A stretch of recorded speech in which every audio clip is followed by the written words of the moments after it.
Let me know when you see the target area and I'll start the talk on. In Afghanistan, terrorists come out under the cover of night. Got a vehicle moving out. One of the vehicles is moving right now. Yeah, you are clear to engage it. But this time, darkness fails to protect them. Get back on those guys. Here we go. The Afghan rebels were attacked by an American strike plane firing lethal laser-guided missiles. Right now. But leading the attacker to its prey was a shadowy flying spy called the Predator. Predator is an unmanned aerial vehicle, or UAV. This plane has no windows because it has no pilot inside. It is a remote-controlled airborne robot that is flown by pilots sitting on the ground. Its powerful cameras can spy on enemies day or night. And this visual information can tell commanders where the enemy is located and when to send in strike planes to attack. Its own missiles have destroyed critical targets in Afghanistan and Yemen, making Predator the UAV star. But it is hardly alone. 3, 2, 1, launch. From flying spies that fit in your pocket to soaring jets that roam halfway around the world, today's UAVs are capable of far more than aerial surveillance, and in time may completely change the way we fight wars. And it could be someday that someone is flying a simulator someplace in the United States, which is actually flying a combat vehicle someplace else. But many of our UAVs have been shot down or crashed all on their own, leading some analysts to wonder if they are as good as their backers claim. We continue to be several years and several $billion away from actually fulfilling their promise. Yet that very promise, to know an enemy's whereabouts, to fight air wars without pilots, could make UAVs the most significant weapons of the 21st century. The bombs have just been released. Spies that fly, coming at you on Nova.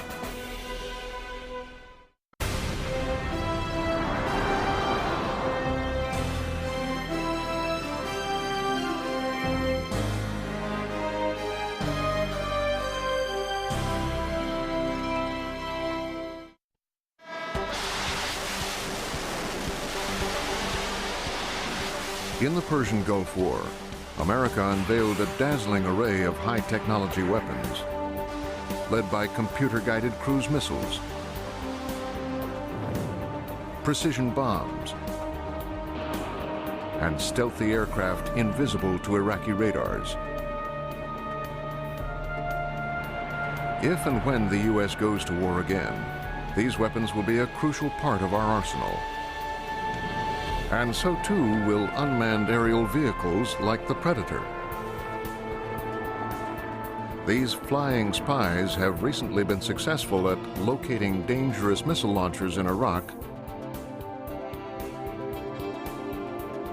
and eliminating terrorist threats in Yemen and Afghanistan. Command is accepted. Without the need for cockpits or pilots, UAVs can assume a variety of shapes and perform tasks manned aircraft could not or should not do. Today, the military is actively developing full combat UAVs that can withstand punishing G-forces human pilots could hardly bear.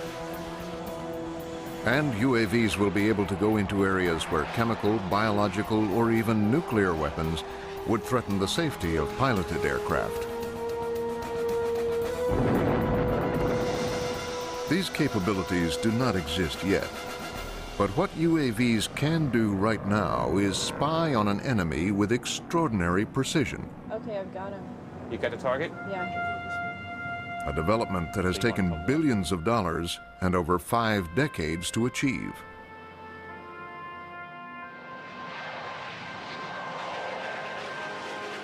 Long before unmanned aerial vehicles, This piloted aircraft, the U-2, was synonymous with the word spy plane, and for a time was America's best-kept Cold War secret. There's a wonderful memo from Edwin Land, the founder of Polaroid, writing to the director of the CIA in 1954 saying, you ought to get into this program of overhead photography. I know just how to do it. One flight will take pictures of a strip of the Soviet Union 250 miles wide and 2,500 miles long. Imagine what you can see then. CIA went ahead with it.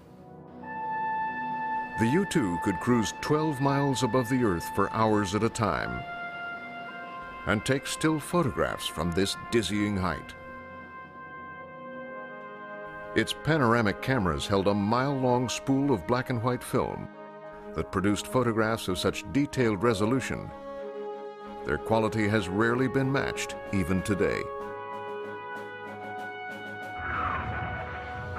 And since the Russians could not reach them with fighters or missiles, U-2s had free rein to photograph the most secret Soviet military sites. Your eye will be drawn. But it took a trained analyst to understand what the photos revealed. Now, one of the things that the Soviets did, they had a penchant for what we call horizontal security. So that their strategic installations, they would have as many as 4 or 5 fences. And that's very visible from above.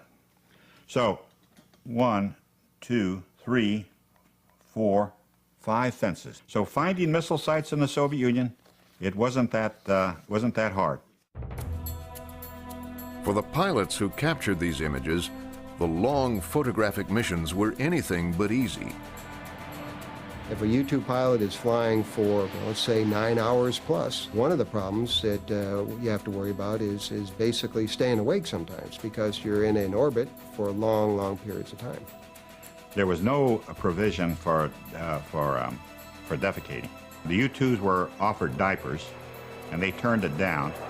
You know, I have flown over denied territory after a period of time, and a spacesuit, I mean, you just physiologically can't stay there any longer.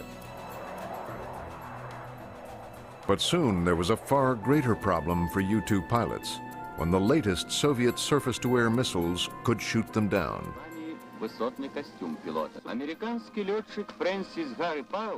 first pilot to get hit was Francis Gary Powers. Though he survived, the wreckage of his plane revealed the extent of U.S. spying.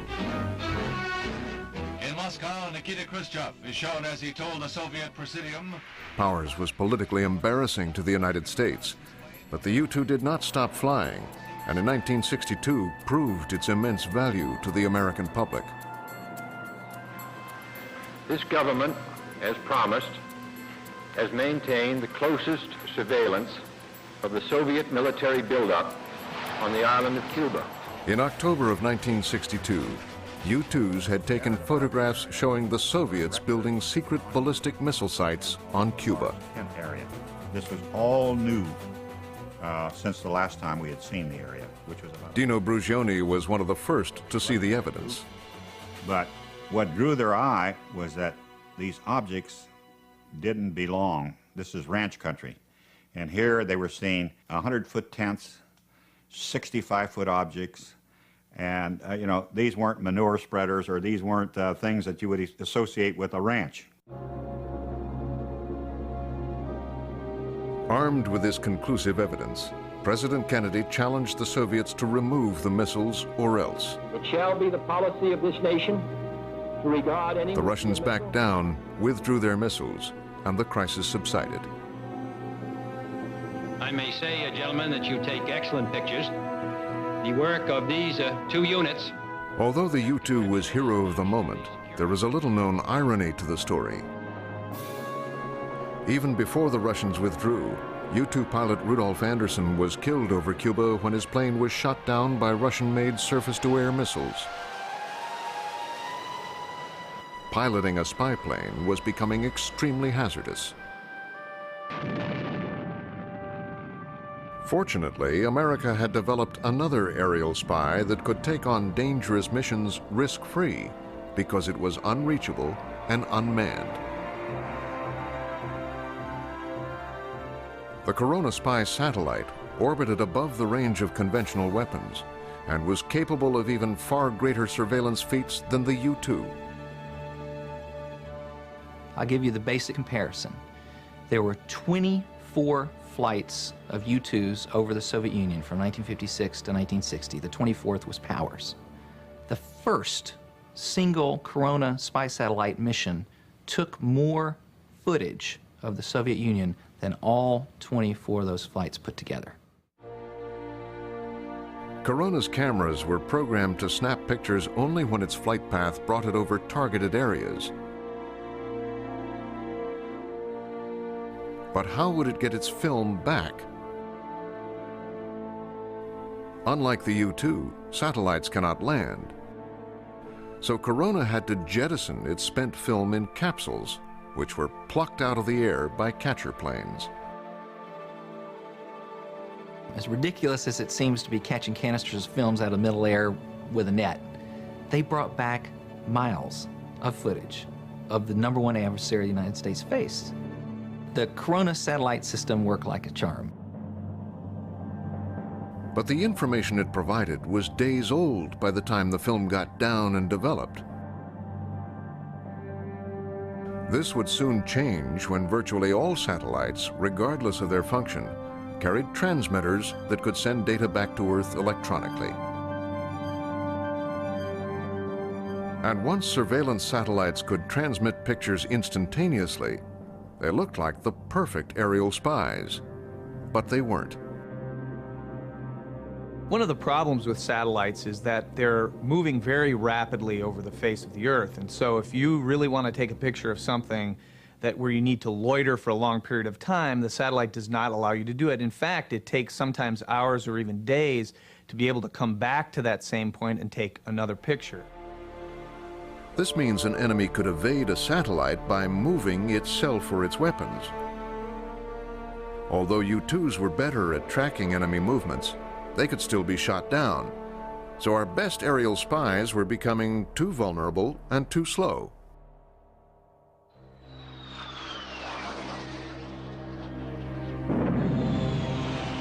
Both limitations were made painfully clear in Vietnam.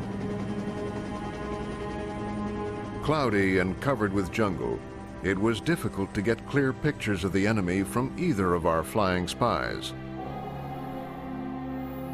Even worse, North Vietnam had acquired the latest Soviet anti-aircraft guns and missiles which could be quickly moved from place to place.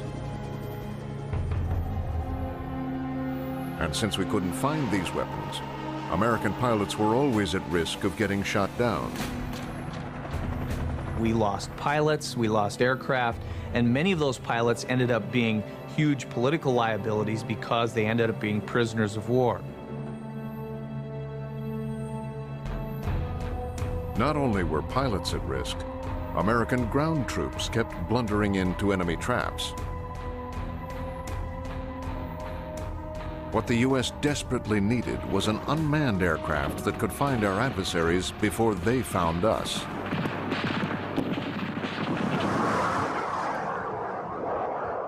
Our first UAV was a target decoy called Lightning Bug. The military outfitted the jet-fast drone with automatic cameras and a primitive computer that let operators program its route by setting target points on a map and calculating the speed and altitude required to reach them. But this crude navigational system was not very accurate, and the Bug would often parachute back to Earth without one frame of useful film in its cameras.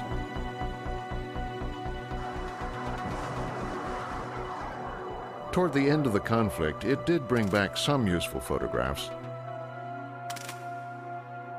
but not enough to justify its extraordinary cost. The Lightning Bug still is the most expensive drone system the United States has ever bought. In today dollars, it's about $4.5 billion were sunk into that system to give us unmanned aerial reconnaissance over Vietnam and China. Lightning Bug was too ambitious for its time.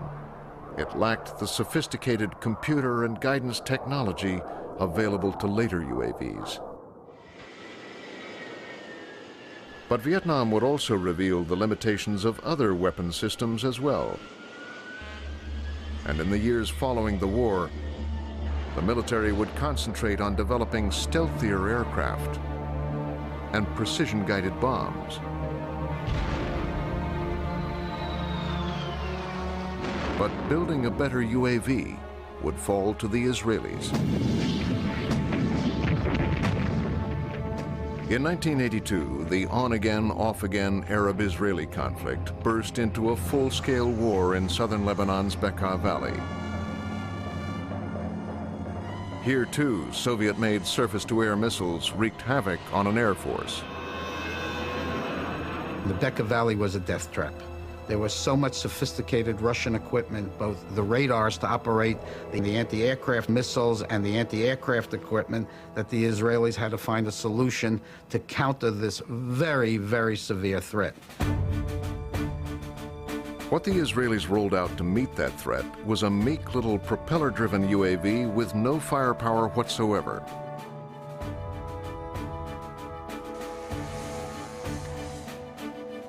A much simpler concept than Lightning Bug. It was controlled from the ground with radio signals, just like a big model airplane. And like a model airplane, it was slow and had limited range. But the Israelis installed signal generators on the little flyers that created the radar signature of much bigger planes. On June 9, 1982, the Israelis sent a wave of UAVs straight at the Syrian missile sites. The UAV sent out false signals that made the enemy think that they were fighter airplanes, and they turned on the radars. Once those systems became active, they were then vulnerable to jets that would come in and launch anti-radiation missiles at those systems. It allowed the Israeli Air Force to destroy all of the radars which control the ground-to-air rockets.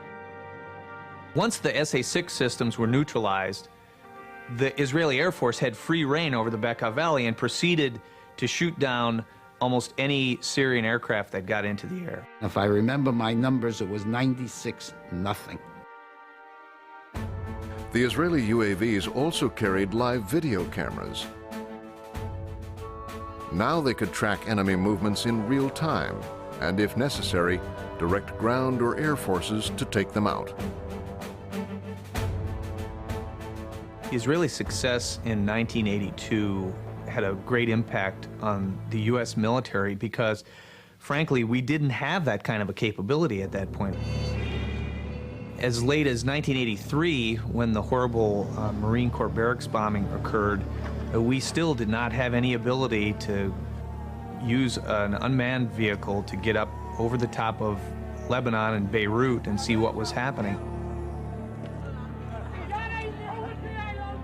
In 1983, a terrorist car bomb destroyed the Marine barracks in Beirut, killing 300 men. Once again, a swift and stealthy enemy had inflicted a devastating blow.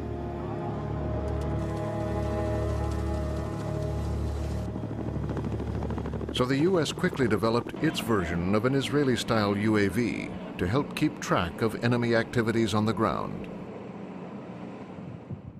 Called Pioneer, it first saw action in the Gulf War. It was not impressive looking, but it had powerful video cameras and could stay aloft for hours at a time. It was assigned to Navy battleships to give gunners a bird's-eye view of their targets.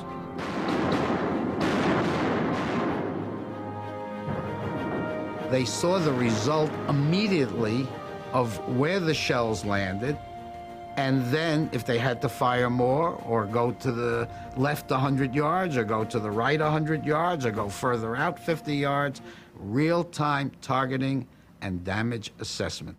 Perfect real-time intelligence and results. Taking off from the battleships was easy. Landing was not, because the Pioneer had to be caught in a net.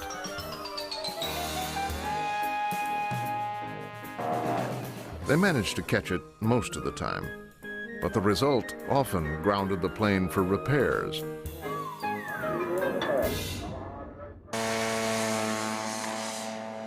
Ironically, another Pioneer drawback led to one of the most bizarre incidents of the war.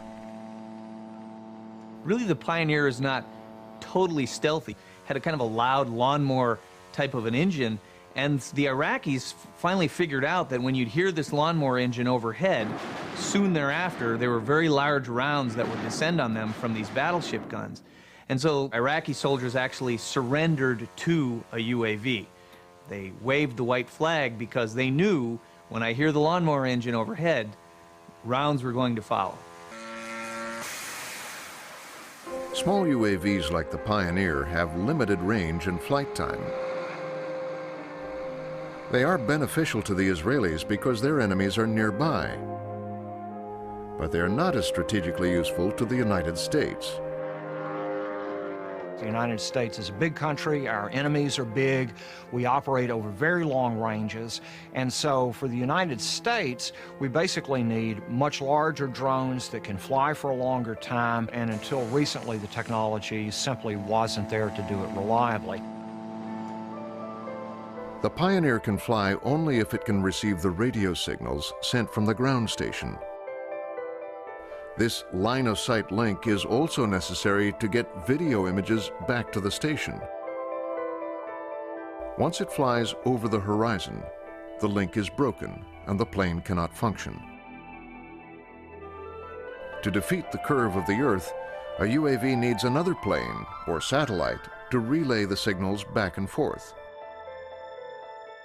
Such a UAV would need more room for a satellite receiver and a powerful transmitter. And if it could also access global positioning satellites, it would know its location over the Earth at all times and would never waver off course.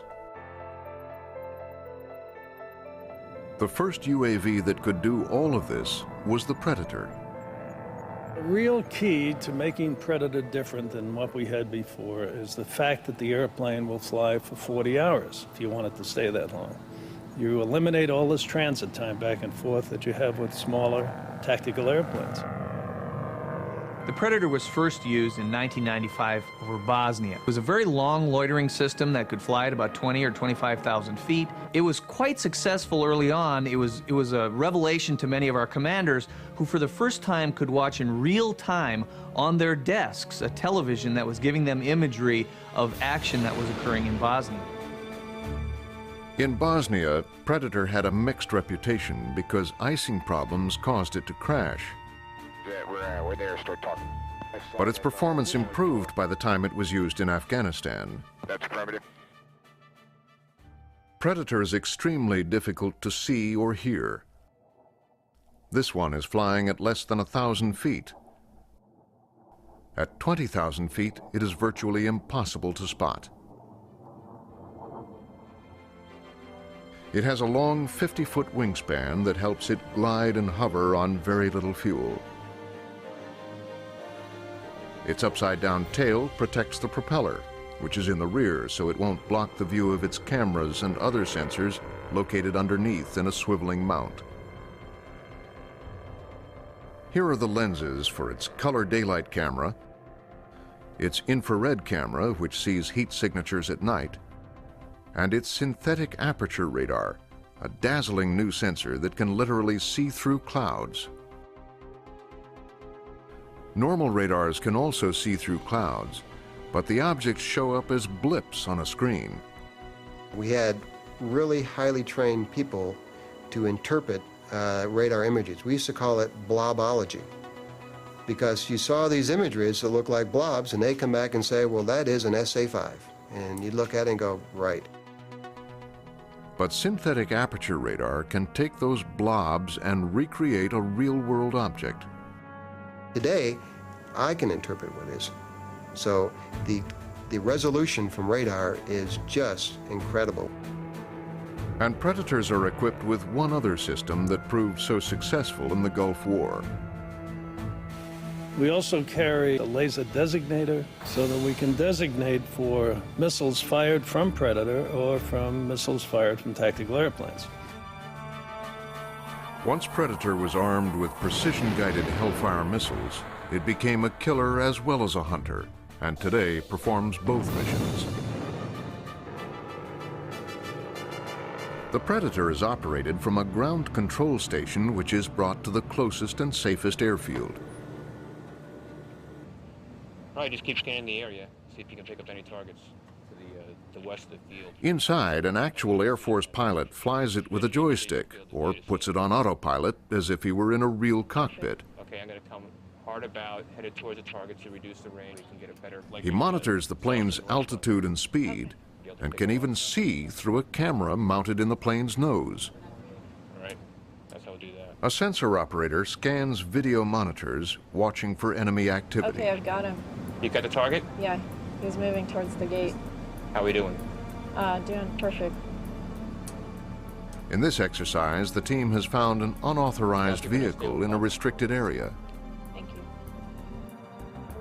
The Predator's camera tracks and notes its position and stays glued to the target, which cannot escape even when the driver realizes he's being followed.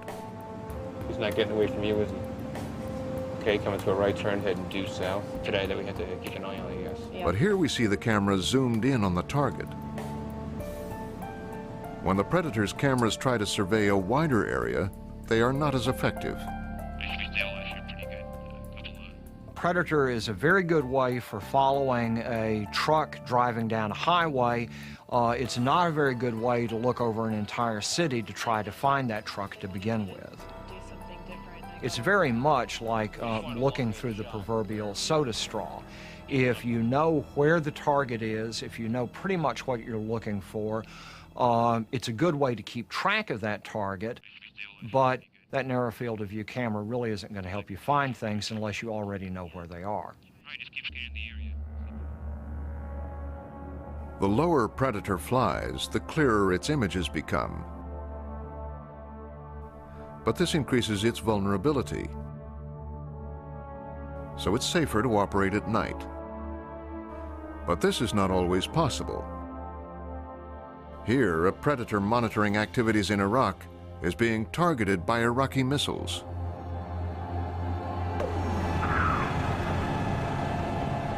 Although this one missed, others have not, as we see in this Al Jazeera footage. But downed Predators are perhaps the best argument for using UAVs in the first place. Predators are often put in harm's way that manned airplanes would not be put in that same situation. We sometimes have to put Predators in an area where they have to persist at low altitude.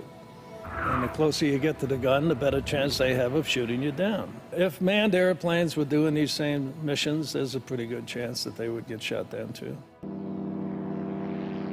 The Pentagon considers the Predator a success despite its rocky start in Bosnia. Today, it's helped spawn a whole new generation of UAVs, including the Global Hawk. Rushed to Afghanistan while still in flight testing, this is the largest and most ambitious UAV the military has ever fielded. Global Hawk is jet-powered and cruises at 65,000 feet. Flying at this height, it is vulnerable only to the most sophisticated missile systems. And though it is monitored like the Predator, it doesn't require a ground pilot to fly it. This plane can be programmed to fly itself from takeoff to touchdown. Vehicle accepted, autonomous, stop taxi. We're stopping. Global Hawk is autonomous. It flies itself. There's no joystick, there's no man in the loop. You just press a button and it's go. And the guy on the ground who's monitoring the system can go take a break, he can go home, another guy can take his shift. It's a much easier logistics problem. Currently, Global Hawk is a no-weapons, pure surveillance platform. Its big wings help it glide and conserve fuel. And it has recently flown from California to Australia on automatic pilot and without refueling. Once there, it proved the extraordinary capacity of its 3-foot resolution cameras. At 12 miles high, its infrared night camera can not only see planes on an airfield, it can detect the heat signatures like fingerprints of those jets that have just taken off. And because it flies higher than Predator, the Global Hawk can survey a much wider swath of terrain. What made Global Hawk important in Afghanistan was for the first time you could have a surveillance system that could loiter for a very long time over the target and hit many, many targets of interest. Whereas the Predator was a propeller-driven system that is very slow and could only loiter over one area for a certain period of time. Even though it's not an operational system yet, Global Hawk was very important to our operations in Afghanistan. But the 2 Global Hawks sent to Afghanistan both crashed. And so too did this prototype, which we see going down over a California test range.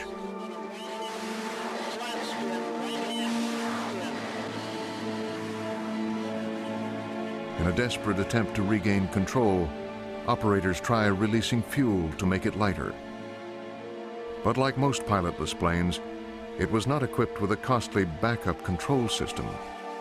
So the big jet keeps spinning and tumbling until it crashes. The cause linked to software problems.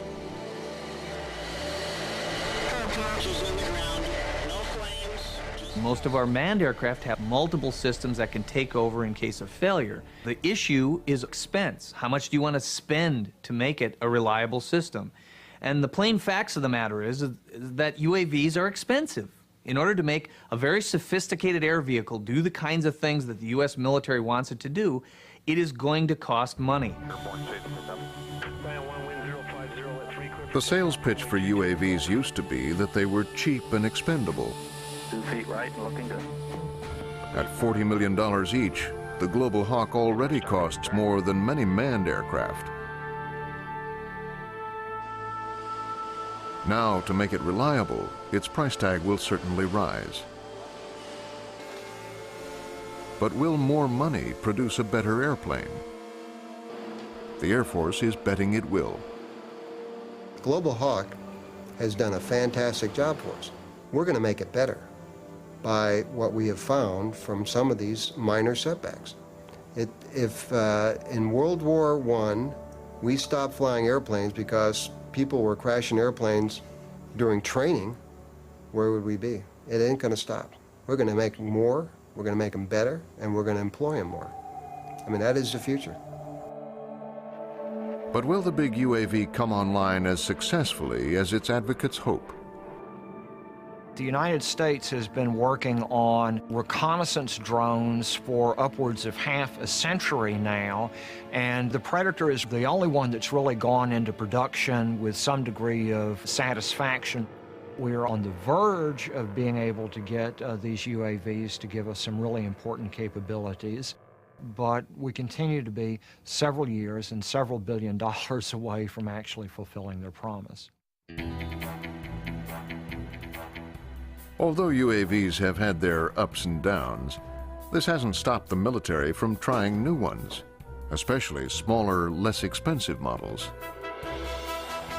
The Navy's Rick Foch has created more small UAVs than anyone.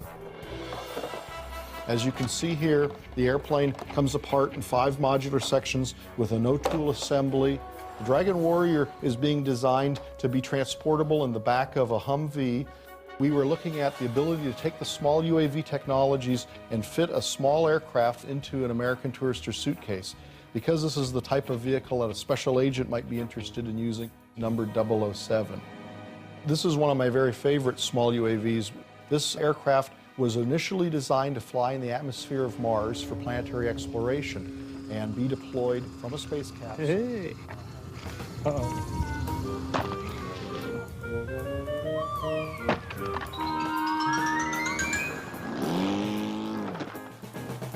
The history of small UAVs reveals far more failures than successes. But these miniature flyers at least have the virtue of being vastly cheaper and a lot more fun.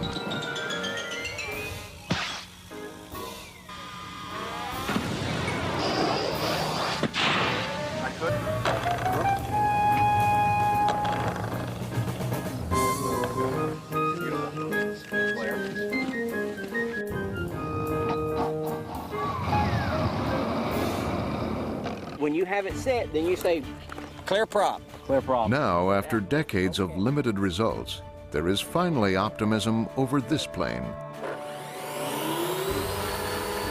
Originally developed in Rick Foch's laboratory, it is called Dragon Eye.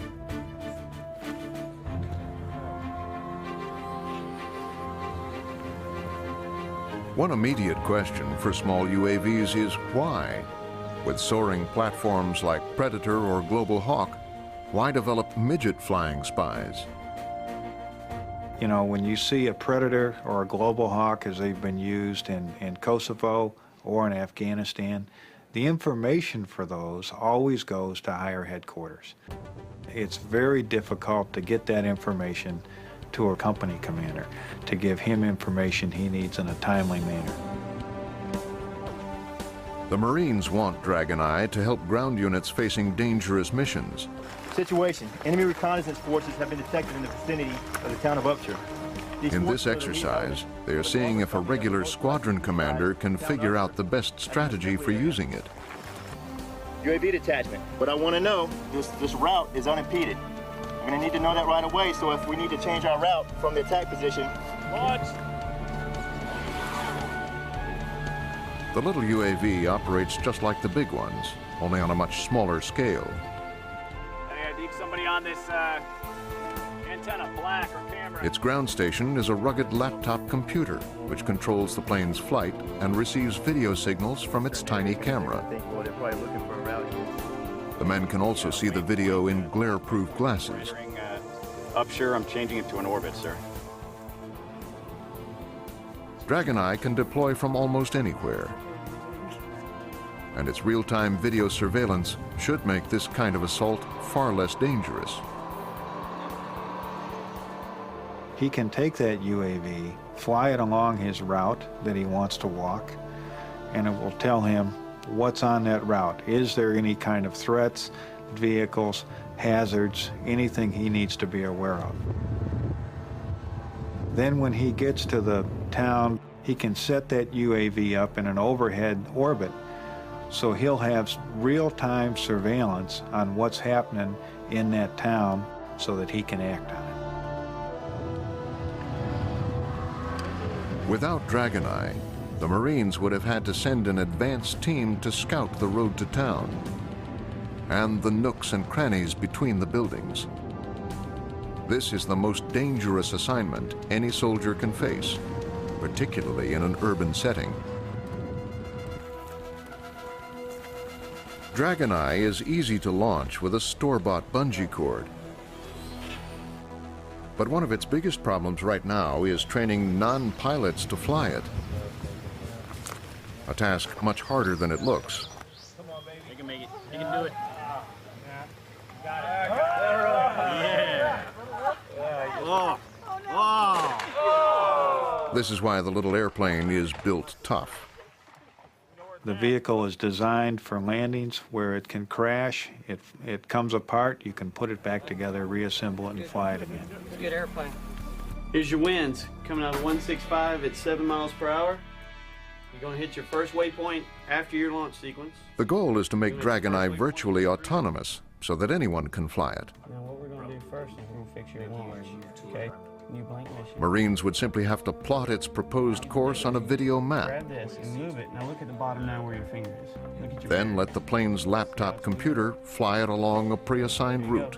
So now, and then move your second waypoint over here. At the moment, the jury is still out on Dragon Eye. But more importantly, many in the military wonder if this small UAV is small enough. Like this. 3, 2, 1, launch.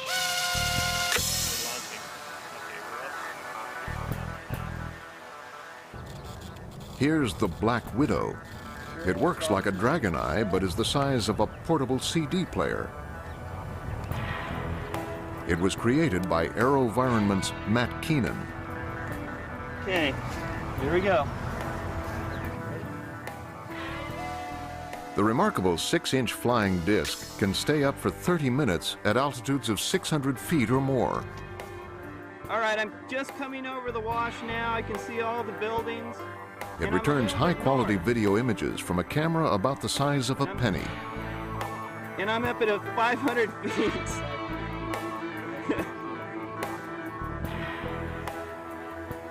But its limited flight time and its instability in any kind of inclement weather are serious drawbacks to overcome. When you have a military mission, you can't wait for the wind to stop blowing to deploy your vehicle to find out if there are bad guys on the other side of the hill.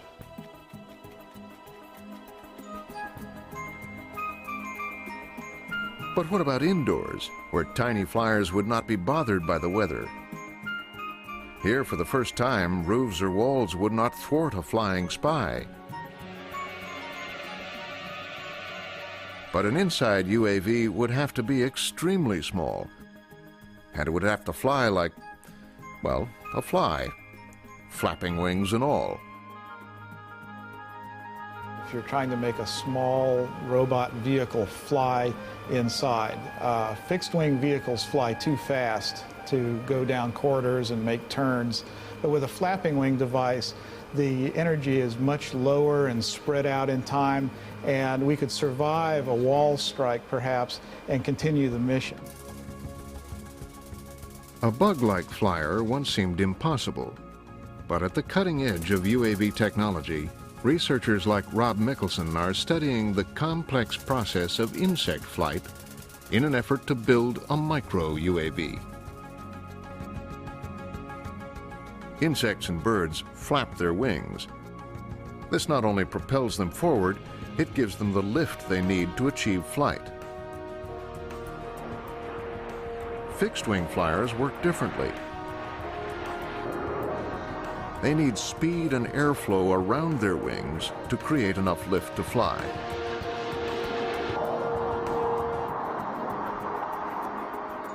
Insects experience the air differently than planes.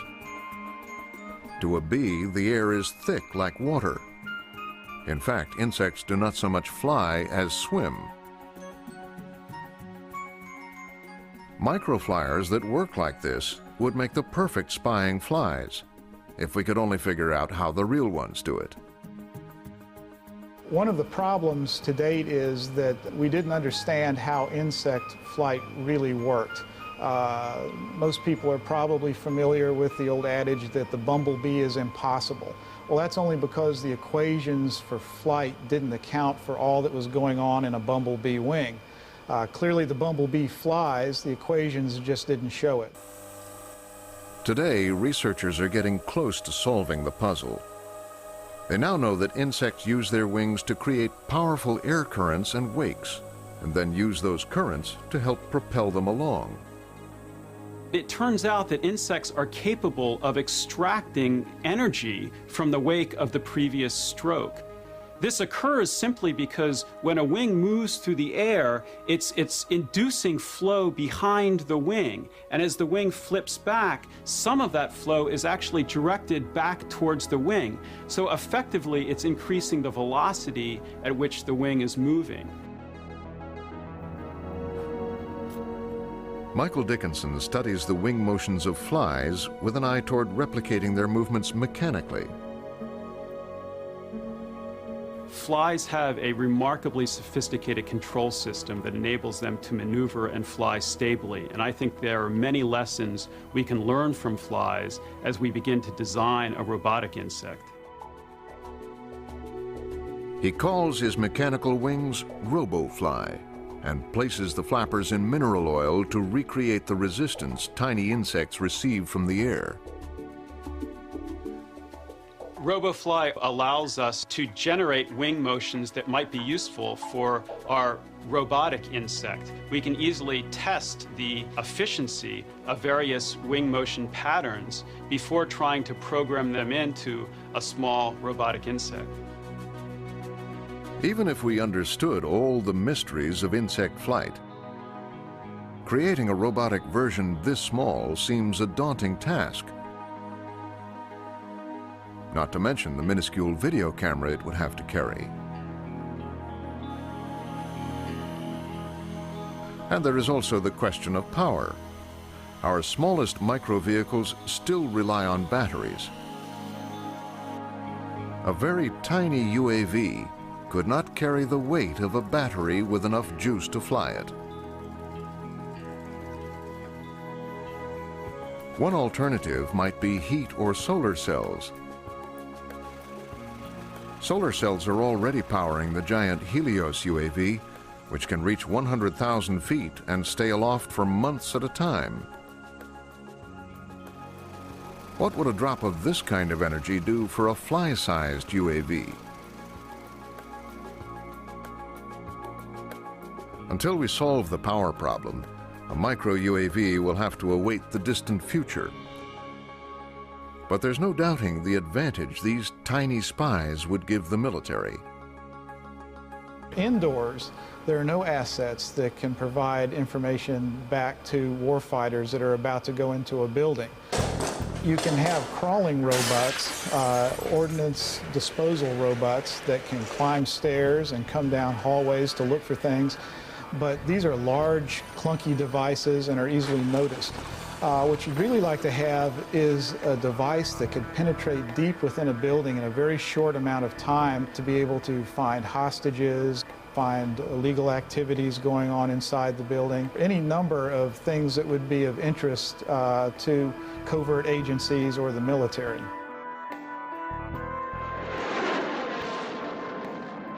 While the search for microflyers is still in the lab, the military has scores of UAV programs in active development.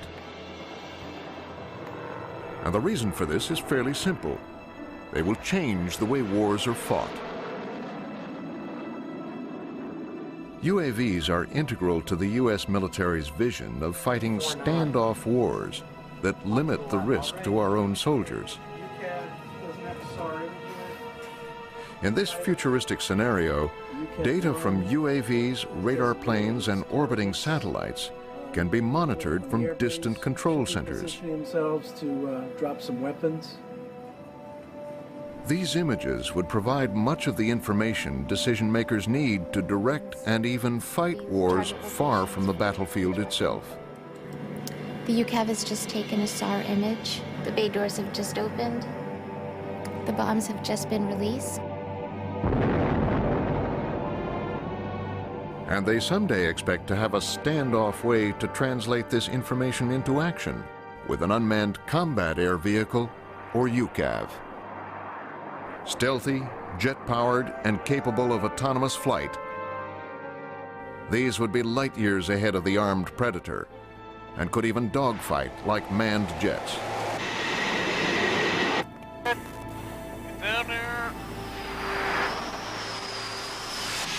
More importantly, UCAVs would probably become the initial strike force in a full-scale war. A UCAV will be one of the first systems you'll normally send into an environment because we never have perfect intelligence about what our adversary is doing. So it's very attractive to be able to send a highly capable, lethal system that is not manned before we start sending manned aircraft in there. But will pilotless strike planes increase targeting errors? Like this one in Kosovo, when a bomb mistakenly hit the Chinese embassy, killing several innocent people. The Air Force contends that UAV cameras have the potential to decrease all bombing errors by providing better intelligence to decision makers. In the future, we'll see less wrong targets hit because of UAVs, because we will fuse multiple information sources to have better, precise information of that target. The Air Force uses this Afghan strike footage to make its case that UAVs can eliminate mistakes and increase target accuracy.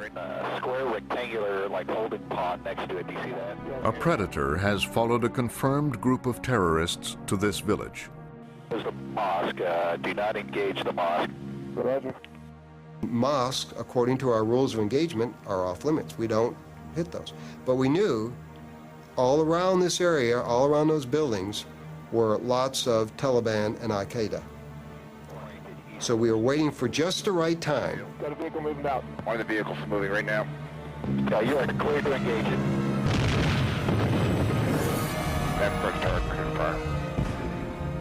As instructed, the mosque was spared. But the terrorists were hit with lethal accuracy by a manned strike plane directed to this spot by an unmanned predator. If an armed predator had performed this mission on its own, it would have followed the same rules of engagement.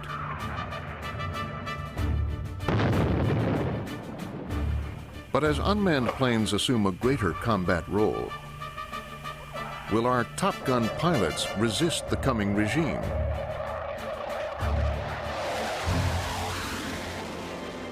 This idea that pilots are obstructing UAVs is called the white scarf syndrome.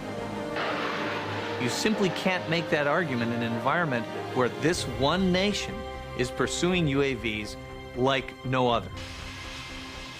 In many cases, that it is pilots who have been pursuing this technology because of the way it complements their job in combat.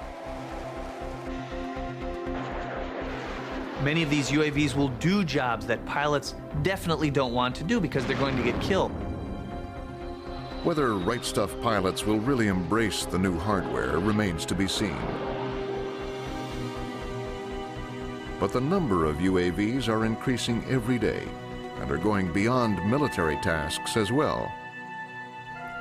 They are already conducting weather analysis and watching borders for illegal immigrants and drug smugglers. After September 11th, UAVs flew surveillance missions over the White House. And there are plans for UAVs to provide security for dams and pipelines. All missions that were once flown by manned aircraft. And there is clearly more to come.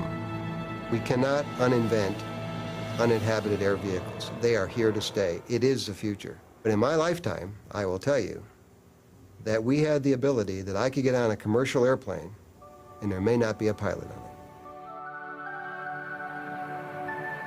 This is your pilot speaking. Please fasten your seatbelt, relax, and enjoy the flight. But will anyone buy a ticket?